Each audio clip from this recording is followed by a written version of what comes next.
नमस्कार साथियों, आपका स्वागत है हमारे चैनल श्री विरूपाक्ष सरकार पर।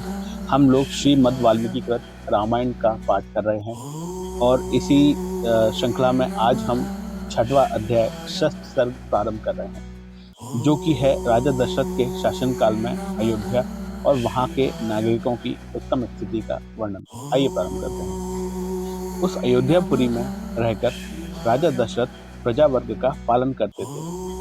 वे वेदों के विद्वान तथा सभी उपयोगी वस्तुओं का संग्रह करने वाले थे, दूरदर्शी और महान तेजस्वी थे।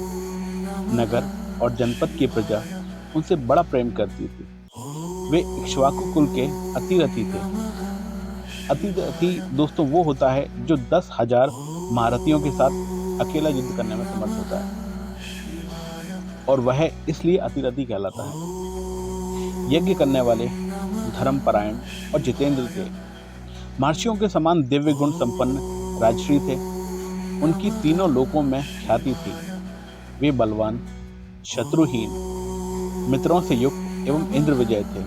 धन और अन्य वस्तुओं के संचय की दृष्टि से इंद्र और कुबेर के समान जान पड़ते थे। जैसे महातेजस्वी प्रजापति मनु संपूर्ण जगत की रक्षा करते थे, उसी प्रकार महाराज दशरथ भी करते थे।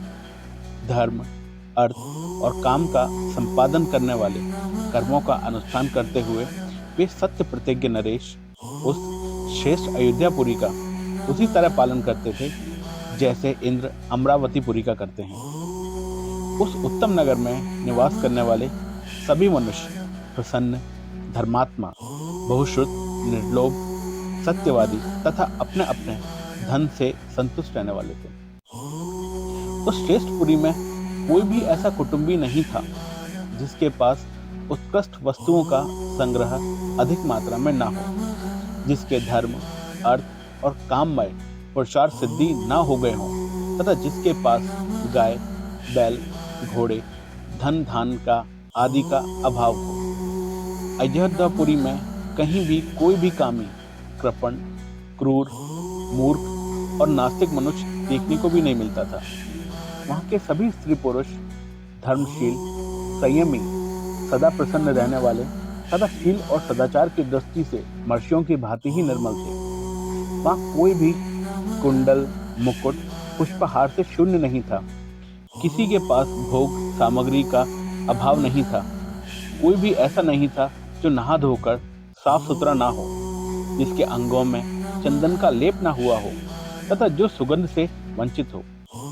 अपवित्र अन्न भोजन करने वाला, दान ना देने वाला तथा मन को काबू में ना रखने वाला कोई भी मनुष्य वहां नहीं दिखाई देता था।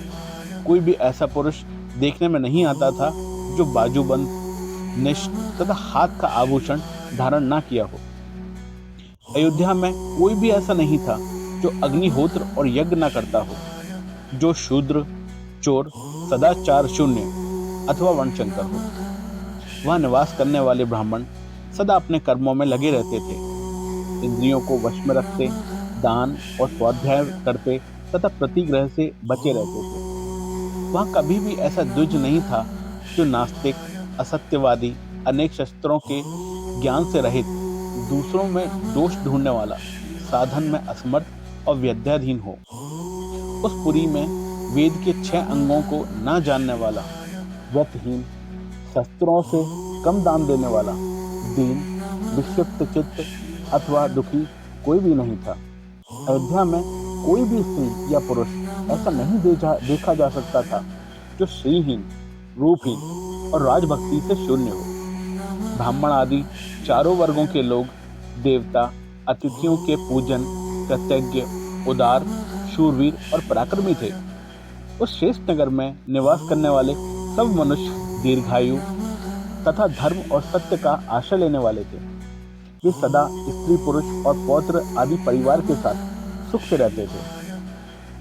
क्षत्रिय ब्राह्मणों का मुंह जोतते थे, वैश्य क्षत्रियों की आज्ञा का पालन करते थे, शूद्र अपने कर्तव्यों का पालन करते हुए उपयुक्त तीनों वर्णों की सेवा में संलग्न रहते थे। इक्ष्वाकु कुल के स्वामी राजा दशरथ अयोध्यापुरी की रक्षा में उसी प्रकार रहते थे जैसे बुद्धिमान महाराज मनु ने पूर्व काल में उसकी रक्षा की थी। शौर्य की अधिकता के कारण अग्नि के समान दुर्दर्श,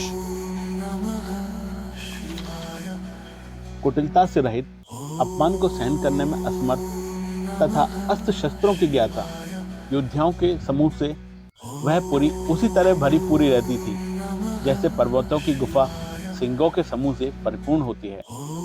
कंबोज और भाई देश में उत्पन्न घोड़ों से, वनायु देश के अश्वों से, सिंधु नद के निकट पैदा होने वाले दरियाई घोड़ों से, जो इंद्र के अश्व उच्चैश्रव श्रवा के समान श्रेष्ठ थे, अयोध्यापुरी भरी हुई थी।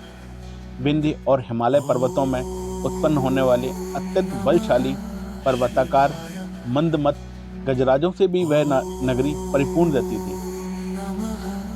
ऐरावत कुल में उत्पन्न महापद्म के वंश में पैदा हुए तथा अंज और वामन नामक दुज से भी प्रकट हुए हाथी उस पुरी की पूर्णता में सहायक हो रहे थे। हिमालय पर्वत पर उत्पन्न भद्र जाति के, विंध्य पर्वत पर उत्पन्न हुए मद्र जाति के तथा सहाद्र पर्वत पर पैदा हुए मृग जाति के हाथी भी वहां मौजूद थे।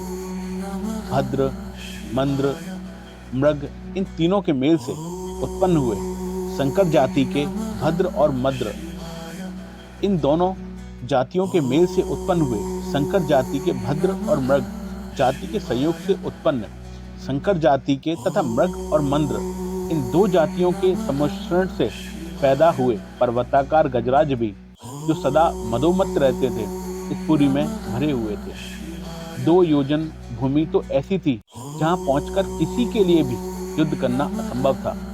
इसलिए वह पुरी अयोध्या इस सत्य एवं सार्थक नाम से प्रकाशित होती थी, जिसमें रहने वाला राजा दशरथ इस जगत का पालन करते थे। जैसे चंद्रमा नक्षत्र लोक का शासन करते हैं, उसी प्रकार महातेजस्वी महाराज दशरथ अयोध्यापुरी का शासन करते थे। उन्होंने अपने समस्त शत्रुओं को नष्ट कर दिया था, जिसका अयोध्या नाम सत्य एवं सार्थक था। जिसके दरवाजे और अर्गला सदृढ़ थे, वे विचित्र ग्रहों से सदा सुशोभित होती थी। सहस्त्र मनुष्यों से भरी हुई उस कल्याणमय पुरी का इंद्र तुल्य तेजस्वी राजा दशरथ न्यायपूर्वक शासन करते थे। इस प्रकार श्रीमद् वाल्मीकि निर्मित अर्ष रामायण आदि काव्य के बालकांड में छठा सर्ग पूरा हुआ। जय श्री राम। दोस्तों, जैसा कि आपको विदित है, आज भाई और बहनों का पावन पर्व, उनके संबंध का पावन पर्व, और जिसमें भाई अपनी बहनों को रक्षा का वचन देते हैं, ये पर्व रक्षाबंधन आज है। और हम विरूपाक्ष सरकार परिवार की तरफ से आप सभी लोगों को रक्षाबंधन की हार्दिक शुभकामनाएं देते हैं। ओम नमः शिवाय।